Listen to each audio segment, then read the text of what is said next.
ایمان کو مضبوط کرنا 1-2-6 میرے پاس ایک خیال تھا جسے میں شیئر کرنا چاہتا تھا۔ جب کوئی حضرت محمد صلی اللہ علیہ وسلم کی مبارک زندگی کا مشاہدہ کرے گا تو وہ واضح طور پر دیکھے گا کہ اب صلی اللہ علیہ وسلم زندگی کے ہر قدم پر آزمائے گئے، حالانکہ اب اللہ تعالیٰ کی محبوب ترین مخلوق تھے۔ لہذا آزمائش اور مشکل کوئی لعنت نہیں ہے اور نہ ہی بدحال زندگی کی علامت ہے۔ یہ در حقیقت ایک شخص کے لیے چمکنے اور وافر انعام جمع کرنے کا ایک موقع ہے۔ باب 39 الزمر آیت 10 مریض کو ان کا اجر بغیر حساب کے دیا جائے گا۔ جب بھی انہیں آزمائشوں اور مشکلات کا سامنا کرنا پڑتا ہے تو اسے ذہن میں رکھنا چاہیے تاکہ وہ صبر اور شکر گزار رہیں، جیسا کہ اس نے کیا تھا۔ مزید برآں حضور نبی اکرم صلی اللہ علیہ وآلہ وسلم کو مسلسل مشکلات اور آزمائشوں کا سامنا کرنے کے باوجود ہر مرحلے میں آپ کے دل کو سکون ملا۔ یہ سکون اس لیے حاصل ہوا کہ اس نے جو نعمتیں عطا کی تھیں ان کو اللہ تعالیٰ کی رضا کے لیے استعمال کیا۔ باب 13 الرعد آیت 28 بلا شبہ اللہ کے ذکر سے دلوں کو سکون ملتا ہے۔ اور باب 16 النحل آیت 97 جس نے نیک عمل کیا خواہ وہ مرد ہو یا عورت حالانکہ وہ مومن ہے، ہم اسے ضرور پاکیزہ زندگی بسر کریں گے اور ان کو ان کے بہترین اعمال کے مطابق ضرور اجر دیں گے۔ لیکن جو اس کی تقلید میں ناکام رہتا ہے اسے تاریک اور گھٹن والی زندگی کے سوا کچھ نہیں ملے گا، چاہے ان کے قدموں میں دنیا ہی کیوں نہ ہو۔ باب 20 طٰہٰ آیت 124 لیکن جو میری نصیحت سے روگردانی کرے گا یقیناً اس کی زندگی تنگ آ جائے گی۔ اس لیے جو نعمتیں عطا کی گئی ہیں ان کا صحیح استعمال کرنا ذہنی سکون حاصل کرنے اور دکھی زندگی کے درمیان فرق ہے، خواہ کسی کو مشکلات آسانی کے وقت کا سامنا ہو۔ اس کے علاوہ حضور نبی اکرم صلی اللہ علیہ وآلہ وسلم نے اپنی زندگی اللہ تعالیٰ کی رضا کی طرف بنی نوع انسان کی رہنمائی کے لیے وقف کر دی۔ مسلمانوں کے لیے ضروری ہے کہ وہ آپ کے صحابہ کرام رضی اللہ عنہم کے نقش قدم پر چلیں، جو آپ کے انتقال کے بعد آپ کی تعلیمات پر ثابت قدم رہے۔ تمام مسلمان آخرت میں اس کی صحبت کے خواہاں ہیں، لیکن وہ صرف اس صورت میں حاصل کریں گے جب وہ اس کے راستے پر چلیں گے۔ ایک شخص اپنے ساتھی کے ساتھ ختم نہیں ہوگا جس نے ایک مخصوص راستے پر سفر کیا تھا اگر وہ مختلف راستے پر چلتے ہیں۔ اسی طرح اگر مسلمان اب صلی اللہ علیہ وسلم کے علاوہ کسی اور راستے پر چلیں گے تو آخرت میں حضور صلی اللہ علیہ وسلم کے ساتھ شامل نہیں ہوں گے۔ یہ ان کی بابرکت زندگی اور تعلیمات کو سیکھنے اور اس پر عمل کرنے سے ہی حاصل ہوتا ہے۔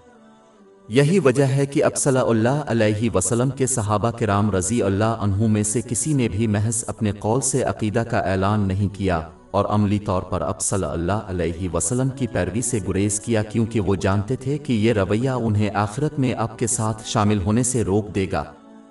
در حقیقت یہ دوسری قوموں کا رویہ تھا جو اپنے انبیاء علیہم السلام سے محبت کا دعویٰ تو کرتی ہیں لیکن عملی طور پر ان کی پیروی میں ناکام رہتی ہے۔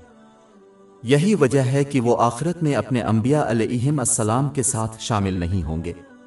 نیز جب حضور نبی اکرم صلی اللہ علیہ وآلہ وسلم کی حیات مبارکہ اور آپ کے صحابہ کرام رضی اللہ عنہم کی حیات مبارکہ کا مشاہدہ کیا جائے تو یہ بات سمجھ میں آتی ہے کہ ایک ہی راستہ ہے جس سے کوئی شخص بامانی اور قیمتی ہو سکتا ہے، اور بامقصد وجود ان کی تخلیق کے مقصد کو پورا کرنے سے ہے۔ باب 51 زاریات آیت 56 اور میں نے جنوں اور انسانوں کو اس لیے پیدا نہیں کیا کہ وہ میری عبادت کرے۔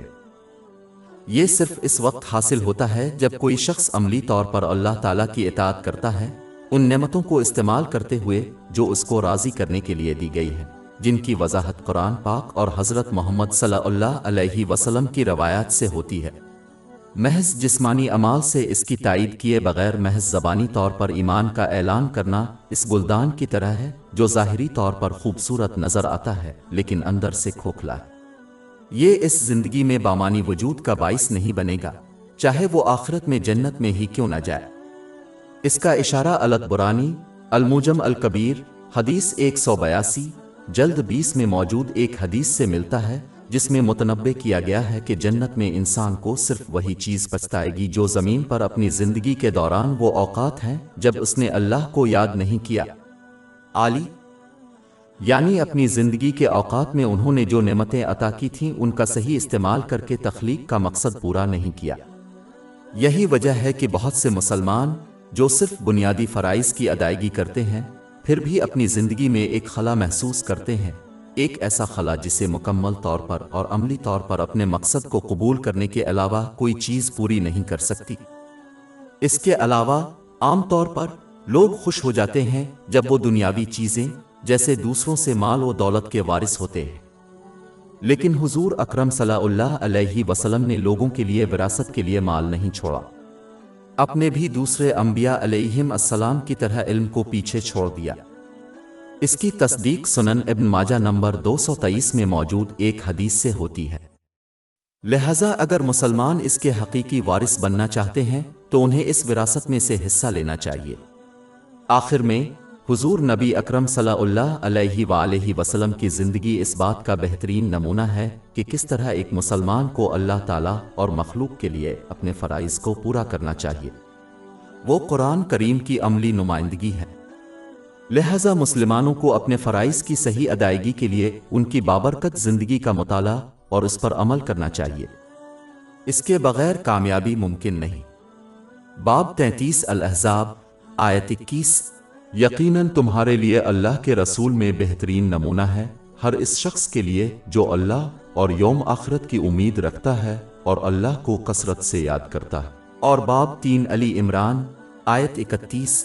کہہ دیجئے کہ اگر تم اللہ سے محبت رکھتے ہو تو میری پیروی کرو، اللہ تم سے محبت کرے گا اور تمہارے گناہوں کو بخش دے گا۔ اور باب 4 النساء آیت 80۔ جس نے رسول کی اطاعت کی اس نے اللہ کی اطاعت کی۔ اور باب 59 الحشر آیت 7۔ اور جو کچھ تمہیں رسول نے دیا ہے اسے لے لو اور جس سے منع کیا ہے اس سے باز رہو۔ ہماری ویب سائٹ www.sheikhpod.com پر 400 سے زیادہ مفت e books, audio books, infographics, podcast اور بلاگ دستیاب ہے۔